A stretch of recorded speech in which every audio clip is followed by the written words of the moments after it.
100க்கு 90% பெண்களுக்கு ஒரு பக்கம் மார்பகம் இல்லை. ஏன்? புற்றுநோய். மஞ்சளுக்கு பெயர் போன மாநகரம் ஈரோடு. ஈரோட்டில் தான் முதலிடம் புற்றுநோய்க்கு ஆய்வு சொல்லுதே.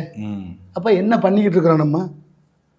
எவ்வளவு பெரிய வருத்தமான குழந்தையின்மைங்கிற ஒரு மிக மோசமான நோய் ஆட்டி படைக்குது. கோழி முட்டை இருக்குல்ல, நாட்டு கோழி முட்டை, சேவல், கோழி ரெண்டும் சேர்ந்துதான் முட்டையிடுது. இயற்கை, இது யதார்த்தம். நாட்டு கோழி முட்டையை நம்ம ஆத்தா அப்பத்தா நம்ம வீடுகள்லாம் அடை வச்சிருந்தாங்க. அவயத்துல வைக்கிறதா அடை வச்சா 22 நாள்ல கோழி குஞ்சு பொறிக்கும். 1-2 முட்டை பொறிக்காமையும் போயிடும். பொறிக்காத முட்டை கூமுட்டை. கூமுட்டை பொறிச்ச முட்டை ஓடு எல்லாத்தையும் தூக்கி தெருவில் போட்டுருவாங்க. இப்ப தமிழ்நாட்டுக்கு முட்டை எங்கேருந்து வருது? நாமக்கல்ல இருந்து வருது. முட்டை மாநகரம் நாமக்கல்ல இருந்து வர்ற கோழி முட்டை தானே அது.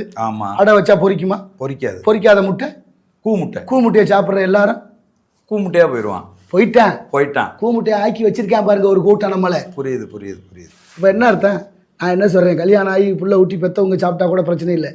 நாளைய தலைமுறையை உற்பத்தி பண்ற குழந்தைகளுக்கும் கொடுக்கப்படாது. அது மட்டும் இல்ல, உணவு அத்தனை பொருள் நஞ்சா போச்சு. புரியுது. ஒரு நாள் எனக்கு 2 மணி நேரம் 3 மணி நேரம் பத்தல. ஒரு மேடையில் அந்த கருத்துக்களை சொல்லுவதற்கு அடலடா ரொம்ப நெருக்கடி வந்துடும் சில நேரத்தில். புரியுது. வேகமாக பேசுவேன். சரிதான். மூச்சிறைக்க பேசுவேன். எப்படியாவது கொஞ்சம் கடத்திட மாட்டோமா? சரிதான். அப்படின்னு அது ரொம்ப தமிழுக்கு செய்கிற கடமையாக தான் பார்க்குறேன். தமிழை நான் பிறந்ததுக்கு அர்த்தமே அதுதான். புரியுது.